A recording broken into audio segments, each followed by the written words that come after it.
सावन माह में सड़क पर खुले आम मांस मटन की बिक्री पर रोक लगाने व सड़क किनारे दुकानों एवं ठेले में खुले में बनाए एवं बेचे जाने वाले खाद्य एवं पेय पदार्थों उनके निर्माण में बरती जाने वाली साफ सफाई एवं कच्चे माल की उचित जांच परख करने वाले एवं आमजन के स्वास्थ्य के साथ खिलवाड़ करने वाले होटल मालिकों दुकानदारों पर सख्त कार्रवाई की मांग को लेकर विश्व हिंदू परिषद ने कलेक्टर के नाम ज्ञापन सौंपा है। विश्व हिंदू परिषद का कहना है कि सावन माह में खुलेआम मांस मटन की बिक्री से शिव भक्तों को काफी परेशानियों का सामना करना पड़ता है। सावन महीने को पवित्र माह माना जाता है। जगह जगह खुले आम बिक रहे मांस पर रोक लगाकर जीव हत्या पर रोक लगाना चाहिए। बलौदा बाजार से भानु प्रताप साहू की रिपोर्ट। मन में ज्ञापन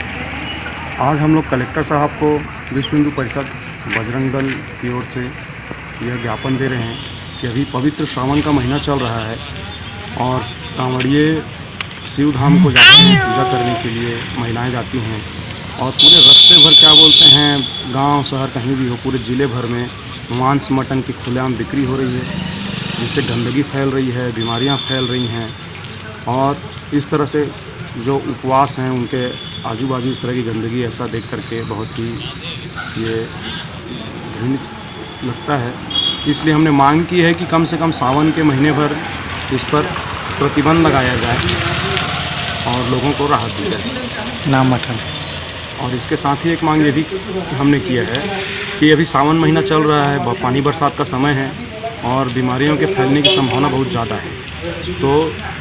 हमने कलेक्टर साहब से मांग की है कि ज़िले भर में जितने भी क्या बोलते हैं सड़कों के किनारे खुलेआम चलने वाले जो खुले में ठेले चल रहे हैं, चाय नाश्ते के जो बन रहे हैं होटल हैं, वहाँ पर कम से कम इस तरह की जांच पड़ताल की जाए कि वो किस तरह का खाना नाश्ता लोगों को उपलब्ध करा रहे हैं, उनकी क्वालिटी की जांच की जाए और जो भी गलत जहाँ पे नियम फॉलो नहीं किया जा रहा है उनके खिलाफ सख्त दंडात्मक कार्रवाई की जाए। नाम मैं जिलाध्यक्ष अभिषेक तिवारी, विश्व हिंदू परिषद, बलौदा बाजार, भाटापारा।